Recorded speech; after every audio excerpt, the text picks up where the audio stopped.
രാജ്യത്തെ ആദ്യത്തെ ഭാഷാ സാഹിത്യ സാംസ്കാരിക മ്യൂസിയം നാളെ മുഖ്യമന്ത്രി ഉദ്ഘാടനം ചെയ്യും. MC റോഡിൽ നാട്ടകത്ത് സഹകരണ വകുപ്പ് നിർമ്മിച്ച അക്ഷരം മ്യൂസിയത്തിൻ്റെ ഒന്നാം ഘട്ടത്തിൻ്റെ ഉദ്ഘാടനം നാളെ നടക്കും.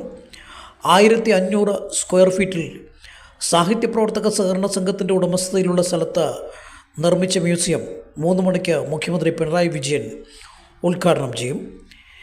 ഇതിനൊപ്പം കോട്ടയത്തെ വിവിധ കേന്ദ്രങ്ങളെ ബന്ധിപ്പിച്ച് നടപ്പാക്കുന്ന ലെറ്റർ ടൂറിസം പദ്ധതിയുടെ പ്രഖ്യാപനവും നടത്തുമെന്ന് സഹകരണ വകുപ്പ് മന്ത്രി VN വാസവൻ പറഞ്ഞു. ഇന്ത്യയുടെ ചരിത്രത്തിലാദ്യമായി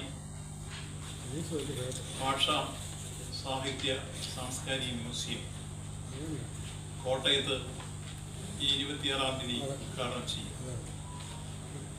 സാഹിത്യ പ്രവർത്തക സഹകരണ സംഘത്തിൻ്റെ സ്ഥലത്ത് കേരള സംസ്ഥാന സഹകരണ വകുപ്പാണ് ഈ മ്യൂസിയം നിർമ്മിച്ചിരിക്കുന്നത്. ഏതാണ്ട് 15,000 ചതുരശ്ര അടിയിൽ 15 കോടി രൂപ മുടക്കി ഇതിൻ്റെ നിർമ്മാണ പ്രവർത്തനം പൂർത്തീകരിച്ചു. ഊരാളുങ്കൽ ലേബർ കോൺട്രാക്ട് സൊസൈറ്റി ആയിരുന്നു ഇതിൻ്റെ നിർമ്മാണം ഏറ്റെടുത്തിരുന്നത്. സമയബന്ധിതമായി അവരിത് പൂർത്തീകരിച്ചു. ആദ്യം ഞങ്ങൾ ഇത് ടെൻഡർ ചെയ്തപ്പോൾ ഇതിനെക്കുറിച്ച് ധാരണയില്ലാത്തൊരു കോൺട്രാക്ടറായിരുന്നു ഏറ്റെടുത്തത്. അതുകൊണ്ട് തന്നെ അവർ പിന്നീട് അതിൽ നിന്ന് പിൻവാങ്ങി വീണ്ടും റീടെൻഡർ ചെയ്ത് ഊരാളുങ്കൽ ലേബർ കോൺട്രാക്ട് സൊസൈറ്റി ഏറ്റെടുത്താണ് ഇതിൻ്റെ കൺസ്ട്രക്ഷൻ സമയബന്ധിതമായി പൂർത്തീകരിച്ചു.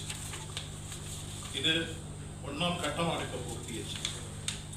ഇതിൻ്റെ അടുത്ത 1, 2, 3 ഘട്ടങ്ങൾ പിന്നീട് വീണ്ടും പൂർത്തീകരിച്ചു. 1-ാം ഘട്ടത്തിൽ നമ്മൾ പ്രധാനമായും ഇതിനൊരു തിയേറ്റർ, ഹോളോഗ്രാം എന്നിവ സംവിധാനം ചെയ്തു.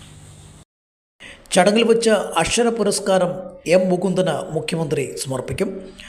അത്യാധുനിക രീതിയിലെ തിയേറ്റർ, ഹോളോഗ്രാം സംവിധാനം മ്യൂസിയത്തിലുണ്ട്. 4 ഘട്ടങ്ങളിലായാണ് മ്യൂസിയം പൂർത്തിയാക്കുന്നത്. 1-ാം ഘട്ടത്തിൽ ഭാഷയുടെ ഉൽപ്പത്തി മുതൽ മലയാള ഭാഷയുടെ സമകാലിക വികാസം വരെ അടയാളപ്പെടുത്തുന്ന വിവിധ ഗ്യാലറികളാണ് സജ്ജീകരിച്ചിട്ടുള്ളത്. അക്ഷര മ്യൂസിയത്തിൻ്റെ നടത്തിപ്പ് പ്രാരംഭഘട്ടത്തിൽ സർക്കാരിൽ നിക്ഷിപ്തമാണെങ്കിലും പിന്നീട് സാഹിത്യപ്രവർത്തക സഹകരണ സംഘവും സഹകരണ വകുപ്പും ചേർന്ന ഗവേണിംഗ് ബോഡി രൂപീകരിച്ച് പ്രവർത്തനം മുന്നോട്ട് കൊണ്ടുപോകുമെന്നും സഹകരണ വകുപ്പ് മന്ത്രി വ്യക്തമാക്കി.